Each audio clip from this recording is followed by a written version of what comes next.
Micro ટીચિંગના ખૂબ જ અગત્યના ટેટ-ટેટમાં પૂછાઈ શકે તેવા પ્રશ્ન જોઈશું.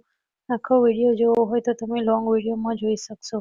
નીચેમાંથી કયા વિધાનો માઇક્રો ટીચિંગનો અર્થ દર્શાવે છે? તો જવાબ આવશે આપેલ તમામ.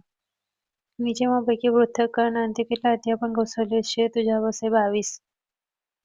વર્ષમાં માઇક્રો ટીચિંગનો ઉદ્ભવ ક્યારે થયો હતો? તો 1961માં. નીચેમાં કયા વર્ષમાં માઇક્રો ટીચિંગ શબ્દ પ્રયોજાયો હતો? તો 1963ની અંદર. નીચેમાં કયો માઇક્રો ટીચિંગ ના પ્રણેતા છે? તો રાઇટ એલન. ભારતમાં માઇક્રો ટીચિંગની શરૂઆત કયા વર્ષમાં કરવામાં આવી હતી? તો 1967માં ડી.ડી. તિવારીએ. નીચેમાં માઇક્રો ટીચિંગ એ કેવી પરિસ્થિતિ છે? તો જવાબ આવશે કૃત્રિમ. નીચેમાંથી માઇક્રો ટીચિંગની પુનઃ આયોજન તબક્કામાં કેટલો સમય આપવામાં આવે છે? તો 12 મિનિટનો. માઇક્રો ટીચિંગના કુલ કેટલા સોપાનો છે? તો 5. નીચેમાંથી ગુજરાતમાં સૌપ્રથમ ખાતે માઇક્રો ટીચિંગ એમ.એસ.